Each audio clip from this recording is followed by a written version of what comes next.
कहानी शुरू होती है जब गौतम बुद्ध अपने शिष्यों के साथ लंबा सफर तय करके एक सुंदर गांव पहुंचे।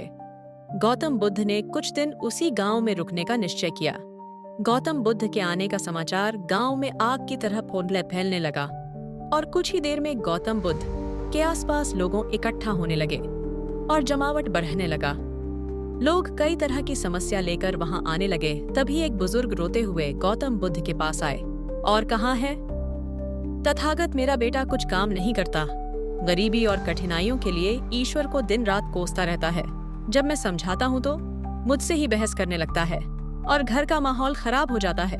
तथागत, मैं जानता हूँ कि वह अपना नुकसान कर रहा है, लेकिन मुझे समझ नहीं आता कि मैं उसे सही रास्ते पर कैसे लाऊं। गौतम बुद्ध मुस्कुराए और बुजुर्ग व्यक्ति से बोले, आप कोई बहाना बनाकर अपनी बेटा को मेरे पास ले आइए। बुजुर्ग व्यक्ति ने कहा, तथागत, मेरा बेटा किसी की बात नहीं सुनता, सबसे बहस करता है।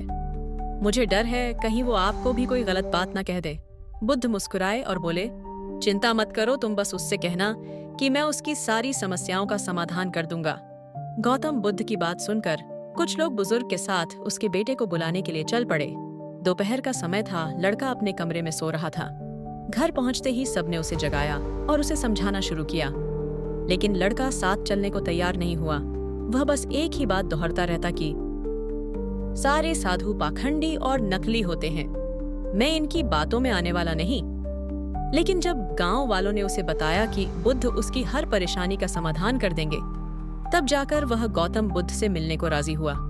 अपने बेटे को लेकर जब बुजुर्ग व्यक्ति ने गौतम बुद्ध के पास पहुंचे तो लड़का बुद्ध को उल्टा बोलने लगा, किस बात के लिए आपने मुझे यहाँ बुलाया?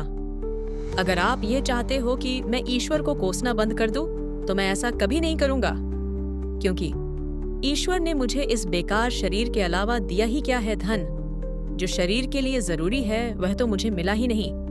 अगर आप मेरी धन की समस्या खत्म कर सके तो ठीक है, नहीं तो अपना बेरिया बिस्तर समेटिए और आगे बढ़िए। लड़के की बातें सुनकर गौतम बुद्ध मुस्कुराने लगे और बोले, मेरी दोस्त, मैं तुमसे ईश्वर की कोई बात नहीं करता, लेकिन याद रखो कि व्यक्ति के सुख और दुख का कारण उसके कर्म ही होते हैं। इसलिए किसी और को कोसने की बजाय अगर तुम मेहनत करोगे तो तुम्हारा जीवन आसान हो जाएगा। गौतम बुद्ध की बात सुनकर वह लड़का आग बबूला हो गया और कहने लगा, मुझे आपके भाषण से तो नींद आ रही है, इससे तो अच्छा मैं घर में सो रहा था।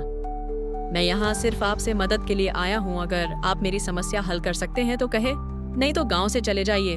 गौतम बुद्ध थोड़ी देर शांत रहे और समझ गए कि यह लड़का बहुत अड़ियल किस्म का है। गौतम बुद्ध उस नौजवान से बोले, मैं एक राजा को जानता हूँ और तुम्हें उससे धन दिलवा सकता हूँ, जिससे न तुम केवल व्यापार वगैरह कर सको, बल्कि इतना धन मिलेगा कि तुम अमीर बन जाओगे, लेकिन बदले में तुम्हें भी उसे कुछ देना होगा। वह लड़का बोला, मैं राजा को क्या दे सकता हूँ, मेरे पास तो कुछ भी नहीं है। गौतम बुद्ध ने कहा, राजा का एक पुत्र है जो जन्म से ही नेत्रहीन है। राजवैद्य ने कहा है कि अगर राजकुमार को किसी जीवित व्यक्ति की आंखें मिल जाए तब वो ठीक हो सकता है।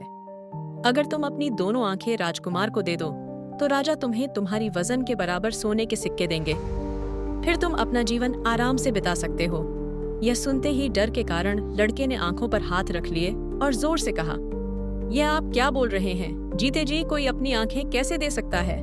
कोई कितना भी धन क्यों ना दे, मैं अपनी आंखें नहीं दे सकता।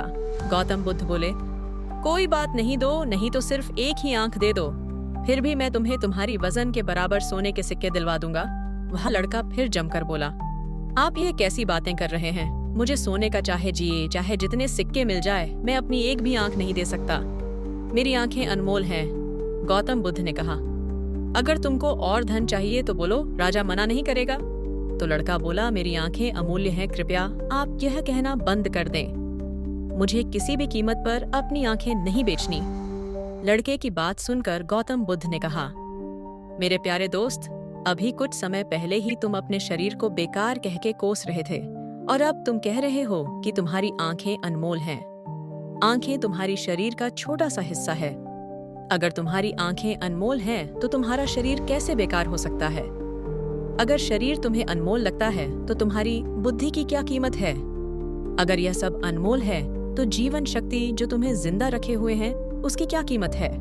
सबसे बड़ी ही ताकत पहले से तुम्हारे पास है। गौतम बुद्ध के शब्द सुनकर उस लड़के की आंखों में आंसू आ गए। वो तथागत के चरणों में गिर के रोने लगा।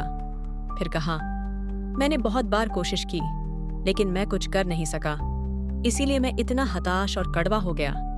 बुद्ध ने लड़के को उठाया और कहा, मेरे दोस्त, इंसान का जन्म बहुत कीमती है। केवल इंसान के पास ही इतना विवेक होता है कि वो सही गलत में अंतर कर सकता है। ताकतवर पशु पक्षियों में भी यह स्वतंत्रता नहीं है।